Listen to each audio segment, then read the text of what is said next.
Hi all. Mid cap ഡോക്ടറിൻ്റെ weekly അനാലിസിലേക്ക് എല്ലാവർക്കും സ്വാഗതം. ഞാൻ സാധാരണ രീതിയിൽ ഇങ്ങനെ ഫേസ് ടു ഫേസ് വീക്ക്ലി അനാലിസിൽ വരാറില്ല. ബട്ട് ഒന്ന് രണ്ട് കാര്യങ്ങൾ എനിക്ക് പറയാനുണ്ട്. ഒന്ന് രണ്ട് കാര്യം വെച്ചാൽ ഞാൻ കഴിഞ്ഞ ദിവസം ഡെയിലി നമ്മുടെ പ്രീ മാർക്കറ്റ് ചെയ്തപ്പം അതിനകത്തിൽ ഞാൻ യുദ്ധം എങ്ങനെ നമുക്ക് പ്രശ്നമാകുമോ എന്ന് പറഞ്ഞ് ഞാൻ ക്യാപ്ഷൻ എഴുതി. പക്ഷേ യുദ്ധത്തിനെ ഒരു കാര്യം ഞാൻ ആ വീഡിയോയിൽ പറഞ്ഞില്ല. റിയലി സത്യം പറഞ്ഞ് ഞാനത് മറന്നുപോയി എന്ന് പറഞ്ഞാൽ ഞാൻ ഒരിക്കലും വീഡിയോ ചെയ്യുമ്പം സ്ക്രിപ്റ്റ് എഴുതി വെച്ചിട്ടല്ല വീഡിയോ ചെയ്യുന്നത്. ഓക്കെ, നമ്മൾ അന്നേരം ഇപ്പം നമ്മുടെ മനസ്സിൽ കുറേ കാര്യങ്ങൾ കാണും, പിന്നെ പ്ലസ് ചാർട്ട് ലൈവായിട്ട് തന്നെ നമ്മൾ അനലൈസ് ചെയ്യുന്നത്. അല്ല നമ്മൾ നേരത്തെ ചെയ്ത് വെച്ചോ അല്ല നേരത്തെ കുറേ പ്ലാൻ ചെയ്ത് അങ്ങനെ ഒരു പരിപാടി എനിക്കത് വഴങ്ങത്തില്ല. അപ്പം ഞാനത് അതുകൊണ്ട് ഇപ്പം നിങ്ങൾക്ക് എൻ്റെ സംസാരത്തിൽ തന്നെ കണ്ടാൽ മനസ്സിലാവും. ഞാൻ എൻ്റെ മനസ്സിലുള്ള ആശയങ്ങൾ ആ രീതിയിൽ നിങ്ങളോട് പങ്കുവയ്ക്കാനാണ് ശ്രമിക്കുന്നത്. അപ്പോൾ ഒരിക്കലും സ്ക്രിപ്റ്റ് എഴുതി വെച്ചിട്ടോ അല്ലെങ്കിൽ പ്രീ ഡിഫൈൻഡ് ആയിട്ട് ചെയ്ത് എനിക്ക് അത് ശരിയാവത്തില്ല. എനിക്ക് അങ്ങോട്ട് അത് ഒത്തുപോകാൻ പറ്റത്തില്ല. അതുകൊണ്ടാണ് അപ്പോൾ എന്നെ കമൻറ്റിൽ ഒരാൾ എഴുതി ഇതിനെപ്പറ്റി ഒന്നും പറഞ്ഞില്ല. ഞാൻ റിപ്ലൈ ചെയ്തു. അപ്പം ഇന്ന് ഈ അതേ സെയിം ക്യാപ്ഷൻ തന്നെയാണ്. അപ്പം യുദ്ധഭീതി മാർക്കറ്റിനെ ബാധിക്കുമോ എന്നുള്ളതാണ് ചോദ്യം. അപ്പം അതിനെപ്പറ്റി ഒന്ന് രണ്ട് വാക്ക് പറഞ്ഞിട്ട് നമുക്ക് അനാലിസിലോട്ട് കിടക്കാം. അപ്പം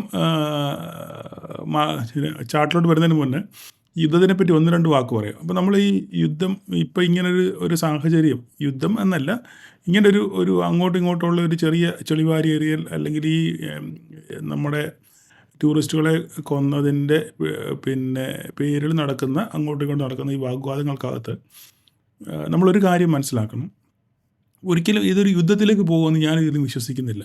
ഓക്കെ, പക്ഷെങ്കിൽ ആ ഭീകരർ എവിടെയാണോ അവിടെ ചെന്ന് ഇന്ത്യ അടിക്കും എന്നുള്ള കാര്യത്തിൽ യാതൊരു സംശയമില്ല. പക്ഷെങ്കിൽ അത് ഒരിക്കലും ഒരു യുദ്ധമായിട്ട് പരിണമിക്കും എന്ന് തോന്നുന്നില്ല.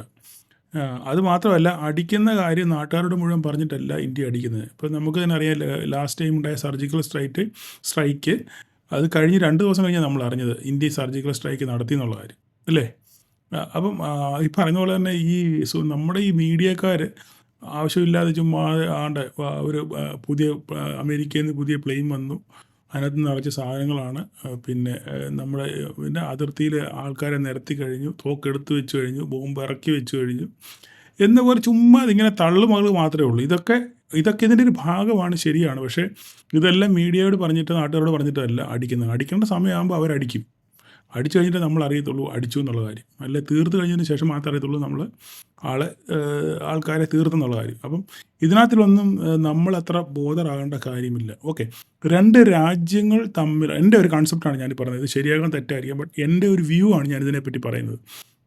അപ്പം 2 രാജ്യങ്ങൾ തമ്മിൽ യുദ്ധമുണ്ടായാൽ അത് നമ്മുടെ മാർക്കറ്റിനെ ശരിക്കും ബാധിക്കും. ഓക്കെ, അല്ലാത്തിടത്തോളം അതിനിടയിൽ ഒരു കോൾ വന്നു. അപ്പം 2 രാജ്യങ്ങൾ തമ്മിൽ യുദ്ധമുണ്ടായി കഴിഞ്ഞാൽ നമ്മുടെ മാർക്കറ്റിനെ അത് ബാധിക്കും. അല്ലാതെ ഈ അങ്ങോട്ടും ഇങ്ങോട്ടും ഉള്ള ഇങ്ങനെയുള്ള ചെറുകിട പരിപാടിക്കൊന്നും നമ്മുടെ മാർക്കറ്റിനെ അത് സ്വാധീനിക്കൽ വളരെ കുറവ്. പിന്നെ ഭയം കാണും, റീറ്റെയിലേഴ്സിൻ്റെ ഭയം. ഇപ്പം നമ്മൾ നോക്കി കഴിഞ്ഞ ദിവസത്തെ നമ്മൾ FII DA ഡേറ്റ എടുത്തു കഴിഞ്ഞാൽ FIIയും DAയും നല്ല രീതിയിൽ വാങ്ങിച്ചിട്ടുണ്ട്. അപ്പോൾ പിന്നെ എങ്ങനെ മാർക്കറ്റ് താഴോട്ട് പോയി? റീറ്റെയിലേഴ്സ് വരും. അതായത് പാനിക് സെല്ലിംഗ് എന്ന് പറയുന്നത്. അതായത് മാർക്കറ്റ് പൊട്ടുമോ എന്നുള്ളൊരു ഭീതി. ഈ ഭീതിയാണ് മറ്റവർ മുതലെടുക്കുന്നത്. ആര്? നമ്മുടെ DAസും DAs. അവരാണെങ്കിൽ ആ ഭീതിയിൽ അവരെന്ത് ചെയ്തു? വാങ്ങിച്ചു കൂട്ടി. അപ്പം ഇതാണ് എൻ്റെ സത്യാവസ്ഥ. അപ്പം നമ്മളിപ്പം ചരിത്രം പരിശോധിച്ച് കഴിഞ്ഞാൽ, പുറകോട്ട് അറിഞ്ഞു കഴിഞ്ഞാൽ, ബലാക്കോട്ട് പ്രശ്നമായാലും പുൽവാമ പ്രശ്നമായാലും ആ സമയത്തൊന്നും നമ്മൾ മാർക്കറ്റിൻ്റെ ആ ദിവസങ്ങളെടുത്ത് നോക്കിക്കഴിഞ്ഞാൽ നോർമൽ രീതിയിൽ തന്നെയാണ് മാർക്കറ്റ് ബിഹേവ് ചെയ്തത്. അല്ലാതെ അവിടെ വലിയ പൊട്ടല ചീറ്റിലോ ഒന്നും ഉണ്ടായിട്ടില്ല. നോർമൽ രീതിയിലാണ് ബിഹേവ് ചെയ്തത്. അപ്പം അതിനുള്ള സാധ്യതകൾ മാത്രമേ ഉള്ളൂ. പിന്നെ യുദ്ധം ഉണ്ടായി വെച്ചാൽ ഇപ്പം ഇന്ത്യ പിന്നെ ഭീകരരെ പോയി തുരത്തും എന്നുള്ളതല്ലാതെ ഒരു ലാൻഡ് അക്വിസിഷൻ, മനസ്സിലായോ, ഒരു ലാൻഡ് അക്വിസിഷൻ ഇന്ത്യയുടെ ഭാഗത്തു നിന്ന് ഉണ്ടാകുകയാണെന്നുണ്ടെങ്കിൽ അത് നമ്മുടെ മാർക്കറ്റിനെ നല്ലപോലെ ബാധിക്കും. അത് ഇടിയാനുള്ള സാധ്യതയാണ്. പിന്നെ രാജ്യങ്ങൾ അങ്ങോട്ടും ഇങ്ങോട്ടും ചേരിതിരിയാനൊക്കെ ഉള്ള സാധ്യത ഉണ്ട്. പക്ഷേ അതിനൊക്കെയുള്ള സാധ്യത വളരെ വിദൂരമാണ്. ഇന്ത്യയുടെ പ്രധാന ലക്ഷ്യം എന്തുവാണ്? നമുക്ക് ഇട്ട് പണിതവരെ തീർക്കുക എന്നുള്ള ഒറ്റ ലക്ഷ്യം മാത്രമേ ഇന്ത്യക്കുള്ളൂ. അത് കഴിയുമ്പോൾ അതോടെ ആ പരിപാടി അവസാനിച്ചു. പിന്നെ അതിൻ്റെ കുറച്ച് അലവരികൾ ഇങ്ങനെ കാണുന്നുള്ളതല്ലാതെ 2 രാജ്യങ്ങൾ തമ്മിലുള്ള യുദ്ധത്തിലേക്കൊന്നും ഒരിക്കലും ഇത് പോകാനുള്ള സാധ്യത വളരെ വിരളമാണ്. നമുക്കിട്ട് പണി അന്നേരം തീർക്കുക എന്നുള്ളത് മാത്രമേ ഇന്ത്യയുടെ ലക്ഷ്യം. അത് കഴിയുമ്പോൾ ഈ സംഭവം അവിടെ വെച്ച് അവസാനിക്കും. പിന്നെയും ഇതുമെല്ലാം ബൈ ആവും. ഓക്കെ, അത്രേ ഉള്ളൂ സംഭവം. അല്ലാതെ ഇതിനകത്തിൽ വലിയ പിന്നെ നമുക്ക് ഈ പറഞ്ഞ പോലെ ഈ പാനിക് സെല്ലിംഗ് ഉണ്ടാകാൻ സാധ്യത, ഭീതി ഉണ്ടാകാൻ സാധ്യത, പൊട്ടുമോ എന്നുള്ള ഒരു ഭീതി ഉണ്ടാകും. അപ്പം അത്ര മാത്രമേ ഉള്ളൂ. അല്ലാതെ വേറെ സംഭവവികാസങ്ങളൊന്നും ഉണ്ടാകാനുള്ള സാധ്യത ഇല്ല എന്നാണ് എൻ്റെ ഒരു അനുമാനം. ഓക്കെ, അപ്പം അതുകൊണ്ട് അത്രയും ഭാഗം പറഞ്ഞുകൊണ്ട് അത് അവിടെ അവസാനിപ്പിക്കുന്നു. പിന്നെ അടുത്ത കാര്യം, നമ്മൾ കഴിഞ്ഞ ദിവസം നമ്മുടെ ചാർട്ടിലോട്ട് വന്നിട്ട് സംസാരിക്കുക. അതായത് ഈ ചാർട്ട് കാണിച്ച് സംസാരിക്കുന്നതായിരിക്കും നല്ലത്. ഓക്കെ, അപ്പോൾ ഈ കാണുന്നത് നിഫ്റ്റിയുടെ ചാർട്ടാണ്. അപ്പോൾ നിങ്ങൾ ഈ വീക്കിലി അനാലിസിസ് കാണുന്നവർ, ഈ വീക്കിലി അനാലിസിസ് കാണുന്നത് ആദ്യം ഇന്നലത്തെ ആ ജസ്റ്റ് പോസ്റ്റ് മാർക്കറ്റ് ജസ്റ്റ് ഒന്ന് പറയാം എന്താ സംഭവിച്ചതെന്നുള്ളത്. ജസ്റ്റ് നിങ്ങളൊന്ന് കണ്ടതിന് ശേഷം ഞാൻ ഇവിടെ നിങ്ങൾ നോക്കിക്കേ, മാർക്കറ്റ് നല്ല ഒരു ഫോള് കിട്ടി. അതായത് നമ്മുടെ റേഞ്ച് പോയി ടച്ച് ചെയ്ത് മാർക്കറ്റ് അവിടുന്ന് റിവേഴ്സ് ചെയ്തു അല്ലേ. അവിടുന്ന് എടുത്തവരല്ല. ഇപ്പോൾ ഇന്നലെ ഒരാൾ നമ്മുടെ ഗ്രൂപ്പിൽ പറഞ്ഞു ആദ്യത്തെ 5 മിനിറ്റ് അല്ലെ 15 മിനിറ്റ് കഴിഞ്ഞ ശേഷം പ്രോഫിറ്റ് ബുക്ക് ചെയ്യാമെന്നൊക്കെ പറഞ്ഞു ഒരു ചെറിയൊരു അസ്വാരസ്യം ഉണ്ടായിരുന്നു. അപ്പോൾ നിങ്ങൾ മനസ്സിലാക്കേണ്ട ഒരു കാര്യം, ഇത് നോക്കിക്കുക, ഞാൻ പറഞ്ഞു 15 മിനിറ്റ് നിങ്ങൾ മാർക്കറ്റിന് വെയിറ്റ് ചെയ്യണമെന്ന് പറഞ്ഞു. ഒന്നുകിൽ 5 മിനിറ്റ്, നിങ്ങൾ എക്സ്പീരിയൻസ് ട്രേഡർ ആണെന്നുണ്ടെങ്കിൽ അവൻ ഈ 24,360 ടച്ച് ചെയ്യുമ്പോൾ തന്നെ അവനൊരു പി കോൾ എടുക്കും. കാരണം മാർക്കറ്റിൽ ഒന്നാമത്തെ കാര്യം അൺസർട്ടനിറ്റി ഉണ്ട്. പിന്നെ ഒരു റിജക്ഷൻ അവിടുന്ന് വന്നു. അഥവാ അവൻ എടുക്കുവാണെങ്കിൽ അവൻ്റെ സ്റ്റോപ്പ് ലോസ് വളരെ ചെറുതായിരിക്കും. അപ്പോൾ അവിടെ ഹൈ റിസ്കി ട്രേഡ് അവന് എടുക്കും. അവന് കിട്ടുവാണെങ്കിൽ നല്ല പ്രോഫിറ്റ് കിട്ടും. അപ്പോൾ അതുപോലെ തന്നെ ഇനിയിപ്പോൾ ഞാൻ പറഞ്ഞു 15 മിനിറ്റ് നിങ്ങൾ വാച്ച് ചെയ്തോട്ടെ. 15 മിനിറ്റ് വാച്ച് ചെയ്തതിന് ശേഷം ഇത് ബ്രേക്ക് ചെയ്തില്ലേ, അപ്പോൾ നിങ്ങൾക്ക് ട്രേഡ് എടുക്കാനില്ല. എന്നാൽ തന്നെ സുന്ദരമായിട്ട് നിങ്ങൾക്ക് ട്രേഡ് എടുത്തില്ല. അപ്പം ഇതെല്ലാം ഒരു എന്നെ ചെളിവാരി അറിയാൻ വേണ്ടിയുള്ള ഓരോരോ കാരണങ്ങളൊന്നും മാത്രമേ പറയാനുള്ളൂ. വേറെ പ്രത്യേകിച്ചൊന്നും പറയാം. ഞാനതിനൊന്നും വലിയ മൈൻഡ് ആക്കുന്നില്ല. ഓക്കെ, നമുക്ക് നല്ലൊരു ഫോൾ കിട്ടിയില്ലേ. നമ്മുടെ റേഞ്ച് പൊട്ടിച്ച് അതിനകത്ത് വന്ന് നല്ല ക്യാൻഡിൽ കിട്ടി, നല്ല മറുബോസ് ക്യാൻഡിൽ കിട്ടി. അതിന് ശേഷം അപ്പോൾ ഇതൊക്കെ വൺസ് ഇൻ എ വൈൽ, വല്ലപ്പോഴും എങ്ങാനും കിട്ടുന്നൊരു ചാൻസാണ്. അപ്പോൾ അങ്ങനെ കിട്ടുന്ന സാധ്യത നമ്മൾ മാക്സിമം ഉപയോഗപ്പെടുത്തുക. ഈ സമയത്ത് ഞാൻ ഒരു സെൻസെക്സ് എടുത്തിട്ട് ഞാൻ 260 രൂപയ്ക്ക് കൊണ്ടാണ് 80,000 PE, 80,000 ഒരു PE ഞാൻ 80,000 PE ഞാൻ എനിക്ക് വന്ന ഒരു 270 ആ റേഞ്ചിലെങ്ങാണ്ടാണ് ഞാൻ എടുത്തത്. അതിനുശേഷം അത് ഇവിടെ വന്നപ്പോൾ ഏകദേശം 460-500 രൂപയ്ക്ക് അടുത്തായപ്പോൾ ഞാനത് സാധനം കൊടുത്തു. അത് പോയത് 1,250 രൂപ വരെ പോയി. ബട്ട് ഐ ഡോണ്ട് കെയർ, ഞാൻ ബോദർ ചെയ്യുന്നില്ല. ഓക്കെ, എൻ്റെ ഇരിക്കുന്ന 270 രൂപയ്ക്ക് എടുത്ത സാധനം 1,200 രൂപ വരെ പോയെന്ന് പറഞ്ഞാൽ ഞാൻ നെഞ്ച് വല്ല കാര്യമുണ്ട്. എനിക്ക് ന്യായമായിട്ടുള്ളതിൽ ഓൾമോസ്റ്റ് ഡബിൾ കിട്ടി. ഞാൻ അവിടെ വെച്ച് പരിപാടി നിർത്തി. പിന്നെ ആ മാർക്കറ്റ് എങ്ങോട്ട് പോയാലും എൻ്റെ വിഷയമില്ല. അപ്പം നമ്മൾ ഇതിനെ ചൊല്ലി പിന്നെ നെഞ്ചത്തടിച്ചത് യാതൊരു കാര്യവും ഇല്ല. ഓപ്പർച്യൂണിറ്റികളുണ്ടായിരുന്നു. പിന്നെ നോക്കിക്കേ, അതിനുശേഷം ഞാൻ പറഞ്ഞത് നമുക്കൊരു നമ്മുടെ വീക്കിലി അനാലിസിസ് കാണാത്തവർ, ഇത് കാണുന്നവർ, നിങ്ങൾ കഴിഞ്ഞ ആഴ്ചത്തെ വീക്കിലി അനാലിസിസ് കണ്ടിട്ടില്ല എന്നുണ്ടെങ്കിൽ അത് കണ്ടിട്ട് മാത്രമേ നിങ്ങളത് കാണാവൂ. അല്ലാതെ യാതൊരു ഗുണവുമില്ല. ഞാൻ ഇതിൻ്റെ ഐ ബട്ടണിൽ അത് കൊടുത്തേക്കാം. ഓക്കെ, നിങ്ങളത് കാണുക. ആദ്യം കണ്ടിട്ട് ഞാൻ അവിടെ എന്താണ് പറഞ്ഞത് എക്സാക്ട്ലി കോപ്പി അതുപോലെ തന്നെയാണ് ഇവിടെ സംഭവിച്ചത്. കൃത്യമായിട്ട് മാർക്കറ്റ് 23,860 വന്ന സപ്പോർട്ട് എടുത്ത് മാർക്കറ്റ് തിരിച്ചുപോയി. ഓക്കെ, അതാണ് അതിൻ്റെ കറക്റ്റ്. പിന്നെ നമുക്കപ്പോൾ ഇവിടുന്ന് ഒരു ഓപ്പർച്യൂണിറ്റി ആയിരുന്നു. കാരണം ഇവിടെ നോക്കിയാൽ ഇവിടുന്ന് റിജക്ഷൻ വന്നു, ഇവിടെ സസ്റ്റെയിൻ ചെയ്തു, വീണ്ടും ഇവിടുന്ന് റിജക്ഷൻ വന്നു. ഇതൊക്കെ കാണുമ്പോൾ തന്നെ നമ്മുടെ പ്രൈസ് ആക്ഷൻ പഠിച്ചവർക്ക് കൃത്യമായി മനസ്സിലാവും ഇവിടെ നമുക്ക് എൻട്രി ഉണ്ട്, ഇവിടുന്ന് മാർക്കറ്റ് റിവേഴ്സ് ചെയ്യും. കൃത്യമായിട്ട് ഇവിടുന്ന് മാർക്കറ്റ് റിവേഴ്സ് ചെയ്ത് അടുത്ത പോയിന്റിലെത്തി മാർക്കറ്റ് വീണ്ടും തിരിച്ചു വന്നു അല്ലേ. അപ്പോൾ നമുക്ക് കൃത്യമായിട്ട് ക്യാപ്ചർ ചെയ്യാം. 860, 127, 150, 300 പോയിന്റ്, 250-300 പോയിന്റിനടുത്ത്, 250 പോയിന്റിനടുത്ത് നമുക്ക് ഇവിടുന്ന് വരെ കിട്ടി. ഇതൊക്കെ എത്ര പേർക്ക് ക്യാപ്ചർ ചെയ്യാൻ പറ്റിയെന്ന് എനിക്കറിയത്തില്ല. അപ്പം ഇതൊക്കെ നിങ്ങൾക്ക് ക്യാപ്ചർ ചെയ്യാൻ പറ്റണമെന്നുണ്ടെങ്കിൽ നിങ്ങൾക്ക് കൃത്യമായി നിങ്ങൾ പഠിക്കണം. പ്രൈസ് ആക്ഷൻ കൃത്യമായി പഠിച്ചെങ്കിലേ നിങ്ങൾക്ക് ഇതെങ്ങനെയൊക്കെയുള്ള ഓപ്പർച്യൂണിറ്റികൾ ഉപയോഗിക്കാൻ പറ്റത്തുള്ളൂ. ഇത് എപ്പോഴും എന്നും കിട്ടുന്ന ഓപ്പർച്യൂണിറ്റി അല്ല, വല്ലപ്പോഴും കിട്ടുന്ന ഓപ്പർച്യൂണിറ്റി. ആ ഓപ്പർച്യൂണിറ്റി നമ്മൾ ചാടി വീഴുക എന്നുള്ളതേ ഉള്ളൂ. ചാടി വീണ് നമ്മൾ മാക്സിമം പ്രോഫിറ്റ് ഉണ്ടാക്കുക. ഓക്കെ, അങ്ങനെ ഒരു പ്രോഫിറ്റ് ഉണ്ടാക്കി പിന്നെ ഒരാഴ്ച നമ്മൾ ട്രേഡ് ചെയ്തില്ലെങ്കിലും കുഴപ്പമില്ല. കാരണം അതുപോലെ നമുക്ക് പ്രോഫിറ്റ് കിട്ടും. അപ്പം അങ്ങനെയൊക്കെയുള്ള ഒരു ഓപ്പർച്യൂണിറ്റികൾ കിട്ടുമ്പോൾ നമ്മളത് യൂട്ടിലൈസ് ചെയ്യുക. അത് യൂട്ടിലൈസ് ചെയ്യണമെന്നുണ്ടെങ്കിൽ നമ്മൾ ഈ പ്രൈസ് ആക്ഷൻ സീരീസ് ഇതൊക്കെ പഠിച്ചെങ്കിലേ നമുക്ക് അത് ഇങ്ങനെയുള്ള ഓപ്പർച്യൂണിറ്റി ഉപയോഗിക്കാൻ പറ്റുള്ളൂ. അപ്പോൾ അത്രയും പറഞ്ഞുകൊണ്ട് ഞാനവിടെ നിർത്തുകയാണ്. അപ്പോൾ കഴിഞ്ഞ ആഴ്ചത്തെ വീക്കിലാണ് നിങ്ങൾ പോയി കാണുക. ഓക്കെ, ഞാൻ ആ ഗ്രൂപ്പിൽ അത് ഇട്ടിട്ടുണ്ട്. ഇന്നലെ തന്നെ ഞാൻ ഇട്ടായിരുന്നത്. അപ്പോൾ നമുക്കിനി ഡെയിലി ക്യാൻഡിലോട്ട് വരാം. ഡെയിലി എന്താണ് സംഭവിച്ചത് ഞാൻ കൃത്യമായിട്ട് കഴിഞ്ഞ ആഴ്ച പറഞ്ഞിരുന്നു. നമുക്ക് ഈ സംഭവങ്ങൾ ഡേയിലോട്ട് വന്നു കഴിഞ്ഞാൽ നമുക്ക് ഇനിയിപ്പോൾ ഇതൊന്നും വേണ്ട, ഇതെല്ലാം മൊത്തം കളഞ്ഞേക്കാം. ഓക്കെ, നമ്മുടെ ട്രെൻഡ് ലൈൻ എല്ലാം കഴിഞ്ഞു, എൻ്റെ ഇടപാടെല്ലാം കഴിഞ്ഞു, മൊത്തം കളഞ്ഞു. അപ്പോൾ ഞാൻ ഇന്നലെ കഴിഞ്ഞ എന്താ പറഞ്ഞത്, ഞാനത് കാണിക്കണം നിങ്ങൾ. അപ്പോൾ കഴിഞ്ഞ സമയം അത്രയും അങ്ങ് പോവും. എങ്കിലും ഇത് ആദ്യം എന്നെ ആരെങ്കിലും പുതുതായിട്ട് കാണുന്നവരുണ്ടെന്നുണ്ടെങ്കിൽ ജസ്റ്റ് ഞാനൊന്ന് കാണിച്ചേക്കാം. അപ്പോൾ എനിക്കും ഒരു മനസ്സമാധാനം ഉണ്ടല്ലോ. ഇവിടെ ഒരു ഫർദർ എന്താണ് സംഭവിക്കുന്നുള്ളത് നമ്മൾ വളരെയധികം നോക്കി കാണും. കാരണം ഇവിടെ ഒരു ടോപ്പ് ഇവിടെ എന്തെങ്കിലും മാർക്കറ്റ് ഈ ഏരിയയിൽ നിന്നാണ് വന്നാൽ, ഇങ്ങനെ ഒരു ഏരിയ വന്നു കഴിഞ്ഞാൽ ഇവിടെ എന്താണ് പ്രൈസ് ആക്ഷൻ നടക്കുന്നതെന്ന് നമ്മൾ വളരെ ക്ലോസ് ആയിട്ട് വാച്ച് ചെയ്യുക. ആ വാച്ച് ചെയ്തതിന് ശേഷം ഫർദർ മാർക്കറ്റ് എങ്ങോട്ട് മൂവ് ചെയ്യുന്ന നോക്കി അതിനനുസരിച്ച് വേണം നമ്മളൊരു ട്രേഡ് പ്ലാൻ ചെയ്യാൻ. അപ്പോൾ ഈ പറിച്ചിട്ടേക്കാം 24,000. അപ്പോൾ അത്രയും പറഞ്ഞുകൊണ്ട് ഞാനത് അവസാനിപ്പിക്കുക. അപ്പം മാർക്കറ്റ് ഞാൻ പറഞ്ഞല്ലോ, അതിന് മുകളിൽ പോയാൽ അതിന് മുകളിൽ പോയിട്ട് തിരിച്ച് അവിടെ വന്ന് സസ്റ്റെയിൻ ചെയ്യാനുള്ള സാധ്യത വളരെ കൂടുതലാണെന്ന് കൃത്യമായിട്ട് ഞാൻ ആ വീഡിയോയിൽ പറഞ്ഞിട്ടുണ്ടായിരുന്നു. അപ്പം സാധനം പോയോ?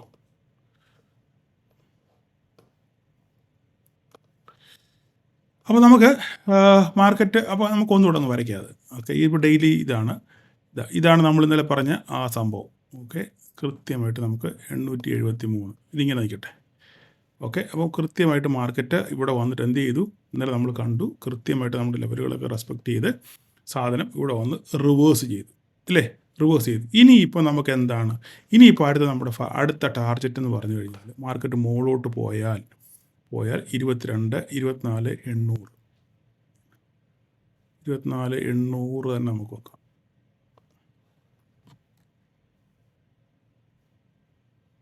റൗണ്ട് ഫിഗർ ഞാൻ ആക്കുക കേട്ടോ.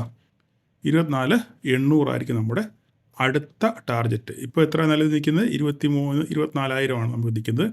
അടുത്ത 800 പോയിൻറ്റും കൂടെ മുകളിലോട്ട് പോകാനുള്ള സാധ്യത നമുക്കിതിനകത്തിൽ കാണാം. ഇത് കൃത്യമായിട്ട് നിങ്ങൾ വരച്ചിടുക. അപ്പം ഏതൊരു ദിവസമാണ് ഞാനത് നോക്കിക്കോട്ടെ, അത് കറക്റ്റ് ഞാൻ എവിടെയാണ് പറഞ്ഞത്, എനിക്കത് ഓർമ്മയുണ്ട്. വീക്കിലി അനാലിസിലാണോ അത് ഓക്കെ, ഇതാണ് ഞാൻ കഴിഞ്ഞ മെനഞ്ഞാന്നത്തെ ദിവസം ഞാൻ ചെയ്ത പ്രീ മാർക്കറ്റിൽ 23-ാം തീയതി ചെയ്ത പ്രീ മാർക്കറ്റിൽ ഞാൻ ചെയ്ത സംഭവമാണ്. കൃത്യമായിട്ട് ഞാനിവിടെ പറഞ്ഞിരുന്നു. നിങ്ങളൊന്ന് കേട്ട് നോക്കിയേ.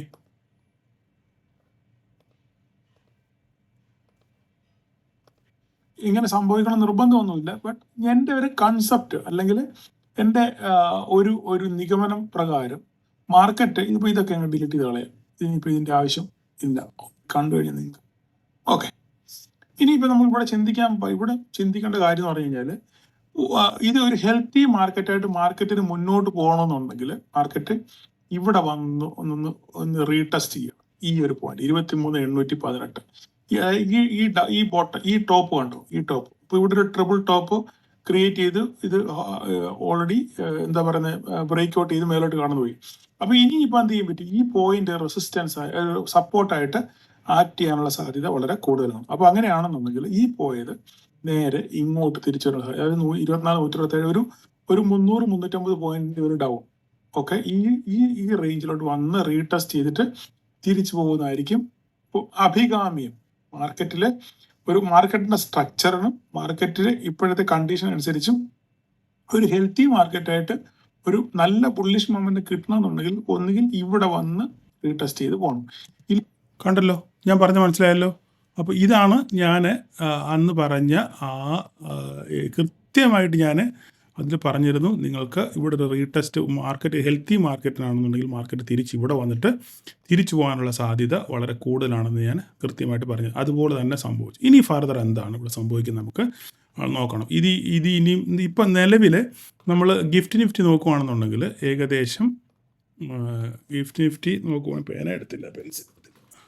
ഗിഫ്റ്റ് നിഫ്റ്റി നോക്കിക്കഴിഞ്ഞാൽ നമുക്ക് നോക്കിക്കേ 132 പോയിൻ്റ് അപ്പിലാണ് ഗിഫ്റ്റ് നിഫ്റ്റി ക്ലോസ് ചെയ്തിരിക്കുന്നത്. അതായത് ഏകദേശം നമുക്ക് മാർക്കറ്റ് ഓപ്പൺ ചെയ്യുകയാണെന്നുണ്ടെങ്കിൽ നാളെ മാർക്കറ്റ് ഓപ്പൺ ചെയ്യുമ്പോൾ, തിങ്കളാഴ്ച മാർക്കറ്റ് ഓപ്പൺ ചെയ്യുമ്പോൾ ഏകദേശം ഒരു 50 to 100, 50-നും 100-നും ഇടയ്ക്ക് ഗ്യാപ്പ് അപ്പിനുള്ള സാധ്യതയുണ്ട് ഇപ്പോഴത്തെ കണ്ടീഷൻ അനുസരിച്ച്. നാളെ മാർക്കറ്റിലും സംഭവിക്കും, എസ്കലേഷൻ വല്ലതും ഉണ്ടാവുകയാണെന്ന് നമുക്ക് അറിയത്തില്ല. എങ്കിലും ഇപ്പം ഞാനിത് ശനിയാഴ്ച ഉച്ചയ്ക്കാണ് ഇപ്പോൾ ഈ വീഡിയോ ചെയ്യുന്നത്. ഈ സമയത്ത് ഒരു 75 to 100 പോയിൻറ്റിൻ്റെ ഗ്യാപ്പ് അപ്പിനുള്ള സാധ്യത നമുക്ക് നിലവിൽ മാർക്കറ്റിലുണ്ട്. അങ്ങനെയാണെന്നുണ്ടെങ്കിൽ മാർക്കറ്റ് 24,800 വരെ പോകാനുള്ള സാധ്യത വളരെ കൂടുതലാണ്. അങ്ങനെ പോയാൽ പിന്നെ മാർക്കറ്റ് ഇപ്പോൾ ഇങ്ങനെ ഒരു എസ്കലേഷൻ, ഇങ്ങനെ ഒരു അൺസർട്ടനായിട്ട് നിൽക്കുന്നതുകൊണ്ട് മാർക്കറ്റ് ചിലപ്പം ഒന്ന് കൺസോളിഡേറ്റ് ചെയ്യാനുള്ള സാധ്യത, അല്ലെങ്കിൽ ഇതിനകത്ത് ഇങ്ങനെ ഓസിലേറ്റ് ചെയ്യാനുള്ള സാധ്യത നമുക്ക് കൂടുതലാണ്. ഇനി ഒരു ഫർദർ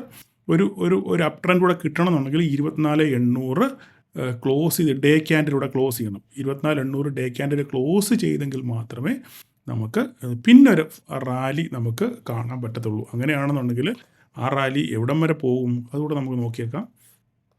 ആ റാലി എവിടം വരെ പോകും, പിന്നെ ഓൾ ടൈം ഹൈ ആണ് കിടക്കുന്നത്, അവിടം വരെ ഒന്നും പോവില്ല. എങ്കിലും നമുക്ക് നോക്കിക്കോട്ടെ, ഈ പോയിൻ്റ് ഇവിടം വരെ പോകാനുള്ള സാധ്യതയുണ്ട്. ഇവിടം വരെ ഇത് 25,346 ഇത്രയേ ഉള്ളൂ, അതിനപ്പുറം പോകാൻ സാധ്യത കുറവാണ്. ഓക്കെ, അപ്പോൾ ഇത്രയാണ്. ഇതിൽ ഈ ആഴ്ച ഒരു ദിവസം എനിക്കൊന്ന് അവധിയാണെന്ന് തോന്നുന്നു, മെയ് 1 അവധിയാണെന്നാണ് എൻ്റെ വിശ്വാസം. ഓക്കെ, അപ്പം ബാക്കി 4 ദിവസമേ ഉള്ളൂ ആണെന്ന് വിശ്വാസം. ഓക്കെ, അപ്പം ഇത്രയും സംഭവങ്ങളാണ് നമുക്ക് അടുത്ത ആഴ്ചത്തേക്ക് നമുക്ക് പറയാനുള്ളത്. അങ്ങനെയാണെങ്കിൽ നമുക്ക് മാക്സിമം പ്രതീക്ഷിക്കാനുള്ള 25,346, 24,800 നല്ല സ്ട്രോങ് റെസിസ്റ്റൻസ് ആണ്. അപ്പം അവിടുന്ന് ക്രോസ് ചെയ്ത് മേലോട്ട് പോവുമോ താഴോട്ട് വരുമോ എന്നുള്ളത് നമ്മൾ ചിന്തിക്കണം. അല്ല നാളെ ഗ്യാപ്പ് അപ്പ് കിട്ടിയിട്ട് വീണ്ടും തിരിച്ചിവിടെ വരുവാണോ, ഇത് ബ്രേക്ക് ചെയ്യുമോ? ഇത് ബ്രേക്ക് ചെയ്താൽ താഴോട്ട് ബ്രേക്ക് ചെയ്താൽ പിന്നെ പണിയാണ്. പിന്നെ പണി എന്ന് പറഞ്ഞാൽ പിന്നെ അടുത്ത 23,246 നമുക്ക് പിന്നെ പറയാനുള്ള ഒരു ലൈൻ. ഇതാണ് നമുക്ക് പിന്നെ പറയാനുള്ള ഒരു 23,246. ഇത്ര തൽക്കാലം അവിടെ നിൽക്കട്ടെ. അടുത്ത ഓർമ്മയോട് വരച്ചേക്കാം, താഴോട്ട് കിടക്കട്ടെ.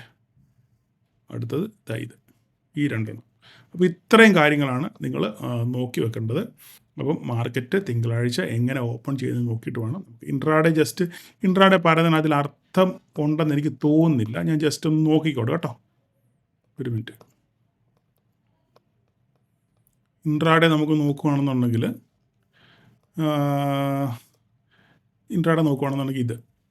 ഇതൊന്ന്, ഇത് താഴെ, ഇത്രയേ ഉള്ളൂ. ഇവിടം വരെ ഇത്ര, ഈ 2 ലൈനകത്ത് ഇൻട്രാഡേ നമ്മൾ നോക്കുക. ഇത് ബ്രേക്ക് ചെയ്ത് നോക്കുക. എന്താ സംഭവം എന്ന് പറഞ്ഞു കഴിഞ്ഞാൽ മാർക്കറ്റ് ഇന്നലെ ക്ലോസ് ചെയ്തേക്കുന്ന ഇതിനകത്ത് കാണിക്കുന്നത് 23,991 കാണിക്കുന്നത്. പക്ഷേ ക്ലോസ് ചെയ്തേക്കുന്നത് 24,39 ഏകദേശം 50 പോയിൻറ്റിന് മുകളിലാണ് മാർക്കറ്റ് ക്ലോസ് ചെയ്തേക്കുന്നത്. അപ്പോൾ ഏകദേശം ഇവിടെയാണ് 24,040 നടുക്കാണ് ക്ലോസ് ചെയ്തേക്കുന്നത്. അപ്പോൾ ഇവിടുന്ന് എങ്ങോട്ട് ബ്രേക്ക് ചെയ്ത് നോക്കിയിട്ട് മാത്രം ട്രേഡിനെ പറ്റി ചിന്തിക്കുക. ഇൻട്രാഡേ ബേസിസിൽ നോക്കുകയാണെന്നുണ്ടെങ്കിൽ ഇതൊരു പോയിൻ്റ്, ഇതൊരു റെസിസ്റ്റൻസ് ആണ് ഇതിനകത്ത്. ഓക്കെ, പിന്നെ ബാക്കിയുള്ള അവിടെ കിടപ്പുണ്ട്. അപ്പോൾ ഇത്രയും ഭാഗം നിങ്ങൾ മാർക്ക് ചെയ്ത് വെക്കുക. ഞാൻ ആരോ വരയ്ക്കണം, ആരൊക്കെ ഒത്തിരി നാളായി ഇപ്പോൾ വരച്ചില്ല, കാരണം നമ്മൾ ഇൻട്രാഡേ നോക്കാത്തതുകൊണ്ട് നമ്മൾ ആരും അങ്ങനെ വരയ്ക്കാറില്ല. ഓക്കെ, പിന്നെ പോവുകയാണെങ്കിൽ ഇവിടുന്ന് പിന്നെ ഇവിടം വരെ പോകാനുള്ള സാധ്യതയുണ്ട്. പിന്നെ നമുക്ക് നോക്കാം. ഓക്കെ, ഇത്രയാണ് താഴോട്ട്. അല്ലെങ്കിൽ പിന്നെ ഇത് ഓപ്പൺ ചെയ്തിട്ട് ഇവിടെ വന്ന് സപ്പോർട്ട് തിരിച്ചു പോകുമോ, അല്ലെങ്കിൽ ഇവിടെ വന്ന് റെസിസ്റ്റൻസ് എടുത്ത് തിരിച്ചു വരുമോ എന്നൊക്കെ നോക്കിയിട്ട് പ്രൈസ് ആക്ഷൻ പഠിച്ചവർക്ക് കൃത്യമായിട്ട് ഞാൻ പറയാതെ തന്നെ എല്ലാ കാര്യങ്ങളും അറിയാം. ഓക്കെ, അപ്പോൾ അതൊക്കെ നോക്കിക്കണ്ട് മാത്രം നിങ്ങൾ ട്രേഡ് ചെയ്യാൻ ശ്രമിക്കുക. ഓക്കെ, അപ്പോൾ നമുക്കിനി അടുത്ത ബാങ്ക് നിഫ്റ്റിയിലോട്ടൊന്ന് വരാം. ബാങ്ക് നിഫ്റ്റിയിലോട്ട് വന്നു കഴിഞ്ഞാൽ ബാങ്ക് നിഫ്റ്റി നമുക്ക് കളയാം, എല്ലാം മൊത്തം കളഞ്ഞേക്കാം. ഡേയിലോട്ട് വരാം. ബാങ്ക് നിഫ്റ്റി ഞാൻ കൃത്യമായിട്ട് നിങ്ങളോട് പറഞ്ഞു, ഇനിയിപ്പം നമുക്ക് ഇതൊരു വലിയൊരു കടമ്പയാണ്. ഈ പറയുന്ന ഈ സാധനം ഇത് വലിയൊരു കടമ്പയാണ് ബാങ്ക് നിഫ്റ്റി സംബന്ധിച്ചിടത്തോളം. ഇത് വലിയ കനത്തിൽ തന്നെ നമുക്ക് അവിടെ ഇട്ടേക്കാം. ഓക്കെ, ഇത് വലിയൊരു കടമ്പയാണ്. ഓക്കെ, ഇതിനകത്ത് നമുക്ക് ശ്രദ്ധിക്കേണ്ട കാര്യം ഈ ലൈനാണ്. ഈ സാധനം ഇതാണ് ഈ ഒരു സംഭവം. ഓക്കെ, ഇത് നമുക്കൊരു പ്രധാനപ്പെട്ട ഒരു ലൈനാണ് ഈ കാണുന്നത്. ഇതിന് താഴെ മാർക്കറ്റ് പൊട്ടിയാൽ, ഓക്കെ, ഡേ ബേസിസിലാണ് ഞാൻ പറയുന്നത്, ഇത് ഓൾ ടൈം ഹൈ ആണ് 56,124. താഴോട്ട് ഇപ്പം നിൽക്കുന്നത് 54,664 ബാങ്ക് നിഫ്റ്റി ക്ലോസ് ചെയ്തേക്കുന്നത്. ഏതെങ്കിലും കാരണവശാൽ 54,256 അല്ലെങ്കിൽ 250, ഓക്കെ, ആ റേഞ്ച് ബ്രേക്ക് ചെയ്താൽ ബാങ്ക് നിഫ്റ്റിയിൽ ഒരു ഫർദർ ഫോൾ നമ്മൾ കാണും. ഫർദർ ഫോൾ എന്ന് പറയുന്നത് ഏകദേശം ഈ റേഞ്ചിൽ വന്ന് നിൽക്കും. അതിങ്ങനെ ഫോൾ വന്നാൽ ഒരു 52,000 നമ്മൾ കാണണം. അതിൻ്റെ കാരണം കൂടെ ഞാൻ പറയാം. ഓക്കെ, നിങ്ങൾക്ക് ഈ ഒരു സംഭവം ഇത് മാർക്ക് ചെയ്തിട്ട് നിങ്ങൾ ഇവിടേക്ക് ഇങ്ങനെയൊക്കെ കയറി ഇറങ്ങുന്നൊന്നും നിങ്ങൾ മൈൻഡ് ചെയ്യേണ്ട കാര്യമില്ല. ഓക്കെ, ഇവിടെ വരെ നിങ്ങൾ കാണണം. പിന്നെ വേണം ഇടത്താവളം കൂടെ വരയ്ക്കണമെന്നുണ്ടെങ്കിൽ ഇതുകൂടെ വേണം ഇവിടെ കിടന്നുണ്ട്.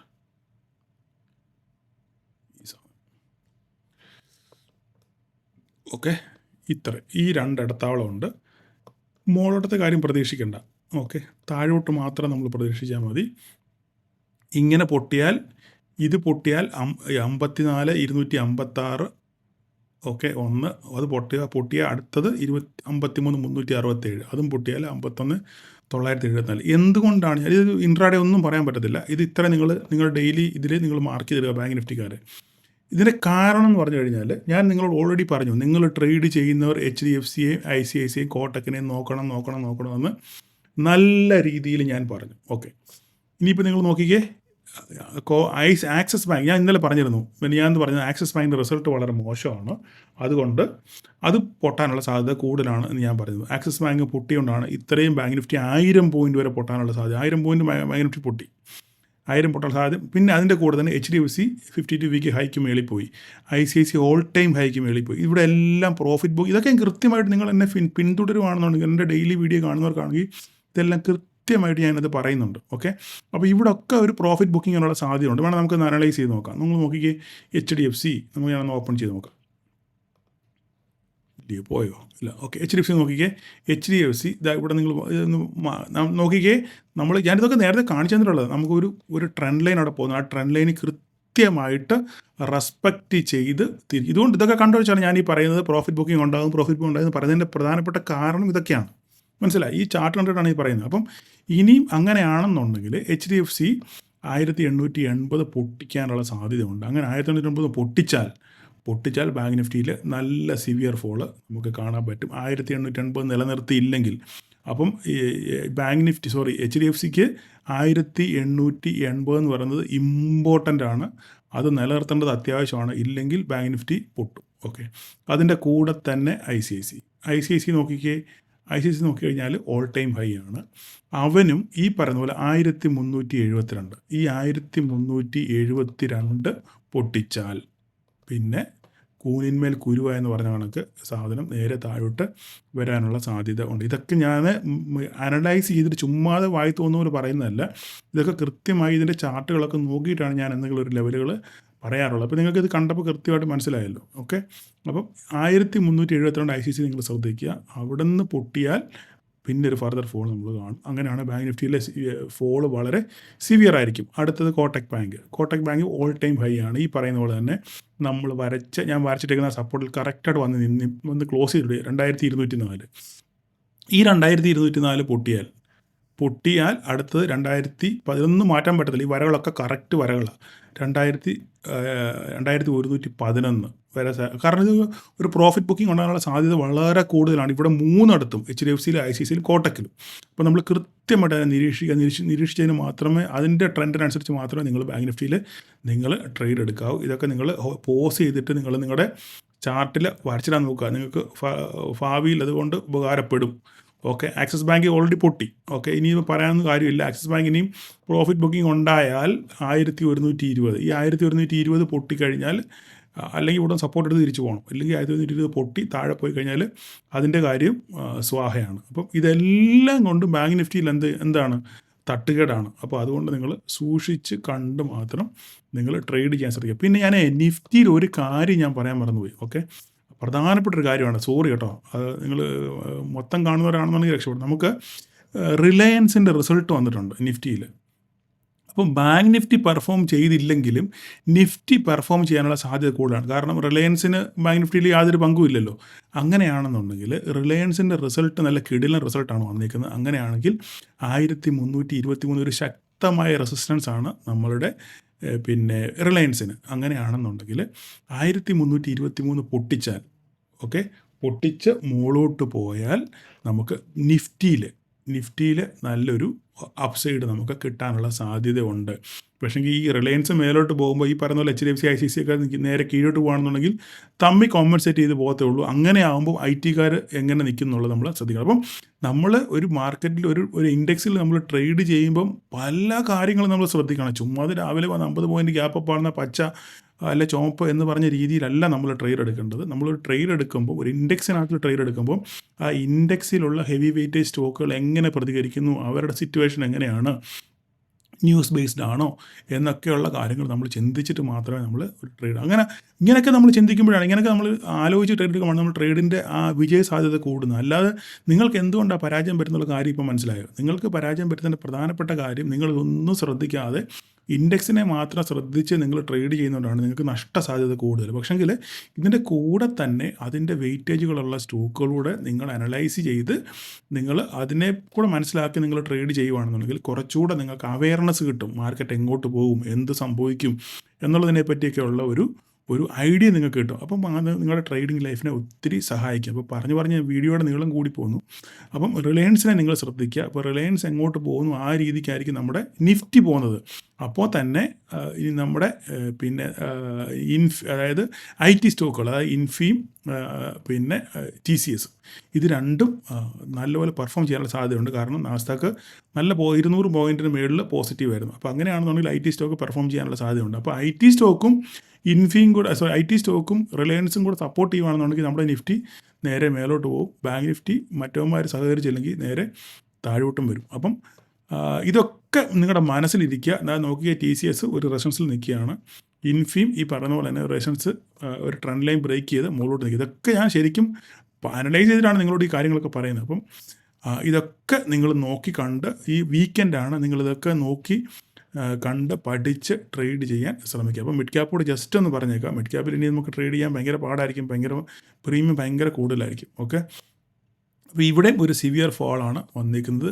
11,798 11,798 പൊട്ടുവോ ഇല്ലയോ നോക്കുക.